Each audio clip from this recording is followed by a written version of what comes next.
Welcome back to the channel, folks. Obviously, you probably see the title and thumbnail. We thought we'd do this. It's not a strange cast. It's a separate little snippet news piece, and we're just going to pull it out. Just for context as well here before we start. Schedules are changing. You might hear in another video, but Adam is traveling, so he'll be long gone by this video comes out, and he's going to be away, so we won't be picking up until like properly in April. And podcasts will be coming and going, so brace yourself for this. It's going to be like a very sporadic schedule. It'll be temporary, but we'll be back properly in April with obviously Lost Records Journal and other stuff and other content. So it'll come as it comes. I'm really busy as well, so I'm going to preface that before we start. But Adam, should we get into this as well? Because I feel like we can break this off, and then obviously we'd have to cover it on StrangeCast later down the line. Ooh, yeah. Because I this was love breaking things. yes, this was another damning indictment in the story of Life is Strange, Adam. And I'll pull it up here, which is on Kotaku, of all places, which is no one was around to collect Life is Strange Double Exposure's award for social impact following layoffs. And this is from Ethan Gatch on Thursday. Hopefully this comes out on the Sunday or Monday when we're recording. It says that Life is Strange Double Exposure was a divisive sequel to a beloved narrative-driven adventure. It ended up winning the Social Impact Award at the Game Developers Awards last night, which I think was the 19th it was happening. When was the story published? On Thursday, yeah. I think it's the 19th. But following a mass layoff at developer Deck 9 Games last year, it was one of the only games where no one was present to collect the award. And I quote, "It's fitting that nobody was there to accept GDC award that Double Exposure won because we all got laid off, lol," wrote former Deck 9 narrative designer Elizabeth Ballou on Bluesky. I wonder if Elizabeth Ballou's got a problem in covering the quotes. Not with me, but anyway. Carrying on with the quotes, "A bunch of us are at GDC, but we didn't know we were even nominated, so nobody was prepared to accept anything," end quote. GameFile's Stefan Tortillo, who was backstage at the time, added, quote unquote, "Nearly every game that won had people coming through, beaming with their trophy in hand. It stood out that for Life is Strange, which won Social Impact Award, there was no one," end quote. And further down the line here, it says, "Bilal confirmed that members of the development team who were attending GDC separately did eventually manage to collect the award, but for fans and others in the industry, it's grimly ironic to reminder of the current right, etc." This is not part of the rest of the story. This is just extra content we're going to do on there. So, for context, Adam, let me quickly put this one in here before we have this little discussion about it. And I've pulled it up on Twitter because it's recent. That was John Stauder on LinkedIn. And he reacted to his post. "Congratulations to Life is Strange Double Exposure team for winning the award for social impact. Last night at the GDC Awards, we were an honorable mention for Best Narrative. As a reminder, nearly the entire dev team responsible for winning the award and a handful of nominations for others has been laid off. If you happen to be looking to hire any award-winning game devs for your team, I can point you." What are you laughing at? It's just like if you're looking to hire any award-winning staff, like that's a sentence right there.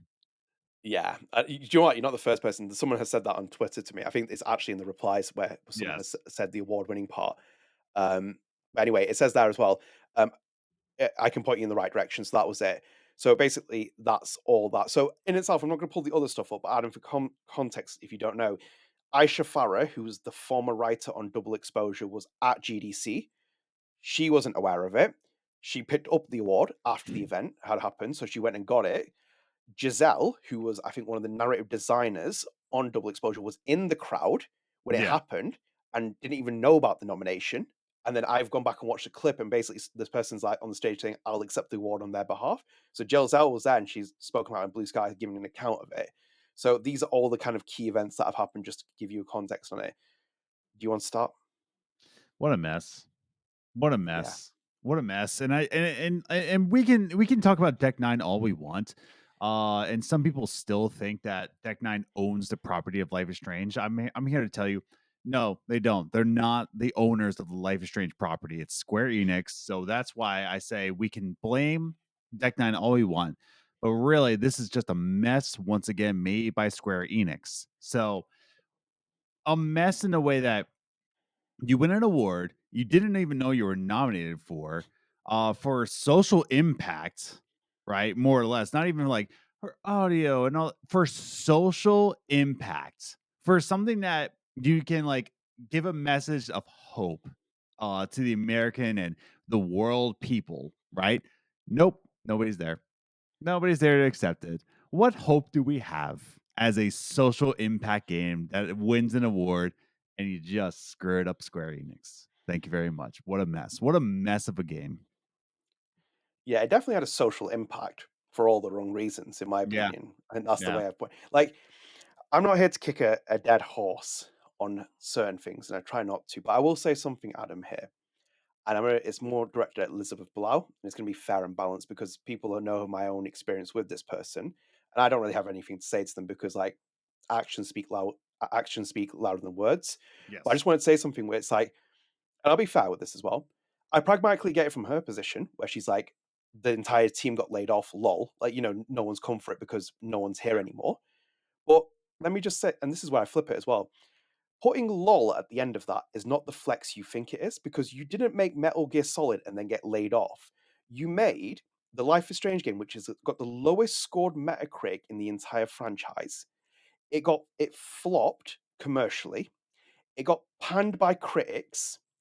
On every metric, it failed. In Mm, every sense of the word, the minority like this game. Let's be real with this. The minority like this entry in the franchise, right? mhm. You also, and this is something that people don't seem to pick up in conversation, if you're getting nominated for awards, right, especially in this industry, you came out in 2024 when there's not many games that came out because it was a very, big year with like a lot of blocks in it where a lot of games didn't come out because Lost Records was meant to come out in 2024 and instead it got moved into 2025 where the period gets bigger.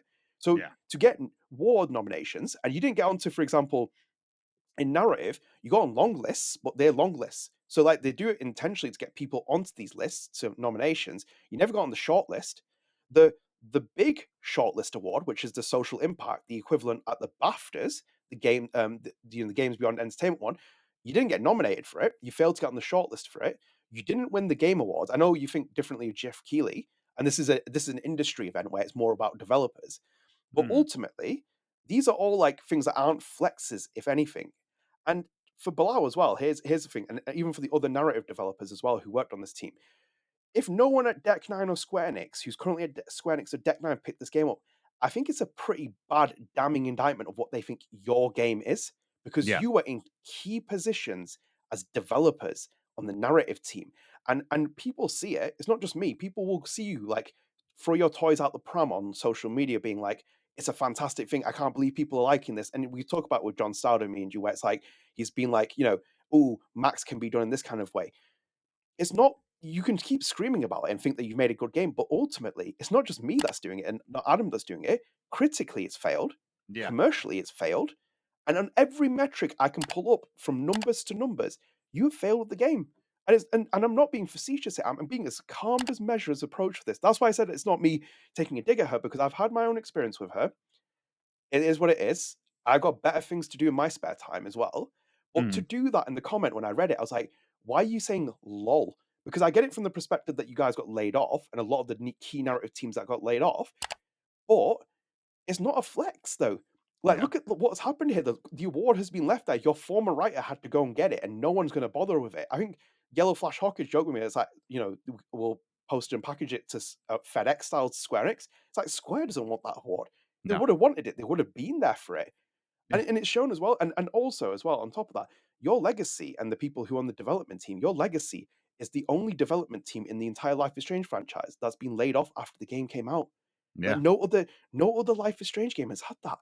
So I'm sitting here like I'm kind of like in shock when the news is happening. You were talking about it, saying it's not like huge to talk about. And fair enough as well, because we brought this conversation down into a smaller form video because it's like you're right, because we don't need to kick the dead horse with double exposure anymore. Like we've talked about it. We will keep revisiting it in It's certain kinda points. But like, talking about the Arcadia Bay collection, like, patch notes. Like, we yeah, kept talking about it for a whole year, and, like, the patch notes just kept going and going, and, like, talking about this game's failures and, um, "lull moments," quote, unquote, it's getting tiring at this point. yeah, but because that's the awful part about it. Do you, when you talk about the patch notes, we were turning into a joke at one point where it's like, do you think we'll see any patches this year? And I don't want that because Mm, and I've talked to you before. I was like, Life is Strange being good and succeeding is good for everyone because, for example, even if you think it's in the terms of Square Enix publishing it, if someone plays Life is Strange for the first time, what do? They go up to their friends and say, what games can you recommend that are similar? Lost Records, bang, yeah. and that's like a knock on effect for Don't Nod, which is always great, but this is a big problem and in itself as well, and all those other things I said before. Your narrative team also, in my opinion, and in terms of the creative team, caused brand damage on this IP because I've never seen so many people who are like, I don't ever want to see another Life is Strange game again. Put it on the shelf. Don't make any more games. And Yeah. it's like, again, I'm just kind of a bit weird because like, why don't you just quietly go and accept the award, not make a big foo-fa about it on social media, and just move on with it? And again, I get it because your developers, the industry's cutthroat, etc., etc. But no one is giving people like that. I tweet about someone, and it's like John Stauder, and it's like everyone just explodes at that. And I get it though, because it's like there's no accountability. Every time we read comments and conversations, it's like, are you that tone deaf? Did you Yeah. know what franchise you were making the game for? And that's why people get annoyed with doing these awards going out because when there's fans in the fan base who like dedicate their life to it and like spent so much time to it, they're not even being mean for no reason. They're asking key critical questions about reviews and consensuses that are fair. It's not like I'm saying in a glossing kind of way. If we Adam, if we were in the minority, people would stop listening to our podcast, people would stop Yeah. coming to the channel, and people would dislike our videos more. But even if you go on Reddit and Life is Strange, any Life is Strange double exposure conversation gets downvoted heavily there. But it's because people felt that way extremely. And you saw it, for example, you saw it from this comment, for example, from Elizabeth Ballou. We saw it from Mallory Littleton when we covered the Chloe Price tweets. Everything came tone deaf. What was the Mallory's tweets where she was like, you should buy the game anyway? Do you know, like towards the end of that thread Yeah. about Chloe? It was like, Yep. buy the game. It's like, what? And you just go in the replies, and it was like bang, bang, bang, Mhm. bang from people. And I was like, that's not you. You've literally just dug yourself a grave there and done it more. It's So it's it's out of touch. Like, it's just out of yeah, touch thinking from Square Enix, from a lot of people who are involved in the project. It's just out of touch, and it's insane to see it. It's insane to see it just live go down like this. yeah, it's a real shame. I'm like, 'cause I can't say like the way it's happened. I'm like, well, what do you expect is going to happen? Do you think people at Deck Nine are going to go and pick up the award considering the state of the game and what's happening, etc.? It's just another damning indictment in the legacy of this game. We already, by the way, it felt like during that sequence when Burns is confronting Abe at the Hellfish funeral, and it's like Abe, he goes to Abe, how can you humiliate yourself anymore? And his pants drop. It's Yeah. like that, and to kind of wrap up my point on it, it's like that, and I'm like, that's basically double exposure. Every moment is like another running joke, and before this as well, because this will come out before our chat with Baqir. I felt so sorry during that entire podcast because like this guy, and I hope you watch that when you do. He did great work on level designs, the things that he has in mind, ideas in mind, and when you listen to our conversation, I was like, this guy's work is getting overshadowed by what happened on the narrative and the creative decisions, like in terms of the way the game played. And it's like when you watch that podcast, I hope you enjoy it from that perspective because we really enjoyed talking to him about his game, his independent game, double exposure in the sense of what he was Mhm. specifically working on. Because it's like, yeah, this guy was like, I want that kind of that throwback to Max with the headphones and gave valuable inputs to those. And it's like, what could have been, man? It's so disappointing because we're recording on Saturday. StrangeCast comes out on StrangeCast turns 4 years old on Sunday, and we're sitting here thinking like the IP is just like down here, Tips. and everything's like, and we're all trying to like keep each other like heads held high. So yeah, it's a shame that. But Adam, anything else before we wrap up? What a mess. Just once again, what a mess. We've spoken to some. I will say we've had interactions with some people on the inside, and it's just a mess through and through. It was a pig's dinner, if you will. I love that quote. Yeah. Pigs dinner. Yes. I think it's always good to end on that note. But yeah, I hope you enjoyed the video. If you are new here, I'm Adnan. Adam's here. Whichever direction we host StrangeCast, our flagship Life is Strange podcast turns 4 years old this year. 4 years old. Mhm. So do check that out. We have 299 followers on Spotify. So thank you so much for that. We have over Little gray in four, I my think beard like from that. 45. What's that? Little gray in my beard since then. Oh, don't. I've got a grey hair here, and it really Yeah. freaks me out. I can't. I turned 32 in April, and Oh it's boy. terrifying me. Yeah. Um, so yeah, do go and check out the podcast. It's available on all podcast services. It's available on YouTube. So do go and rate and like it. It helps boost the visibility. Obviously, we will keep you company. All our sorrows, we will carry it all together as we go through the next stage of this IP. God help us. But yeah, do check that out. And obviously, me and Adam also host the Lost Records Journal, a dedicated Lost Records podcast. So it's on RSS feeds, it's on YouTube. If you are watching this as well, and Adam, I'm sorry about this, I'm running a bit over time. It's just delayed at the moment, Lost Records Journal. Again, a lot of moving parts are happening at the minute. So the Lost Records Journal will be back in early April. A lot of things are happening, but Abby will be back this week coming, hopefully. So do stay tuned for that. Anyway, wrap up here. Thank you for joining us. If you are new here, even if you aren't new here, even if you don't like this video, I messed out completely, but like this video, or I will take your award away. That's what's going to happen. I will give you an award and I will yank it out of your hands. That's what's going to happen. So like this video and subscribe and turn on notifications. What do you think when I do that? It's not my personality, is it? I become like really YouTubey. I mean, YouTubers are cringe in general, so like we're part of it now. We're in the cringe army here. We're Cringeosaurus Rexes. So yeah, keep on keeping on. Keep being cringe. Yeah. There we go, perfect. But yeah, like the video, share, subscribe, help us get to 1,700 subscribers. It's really helpful.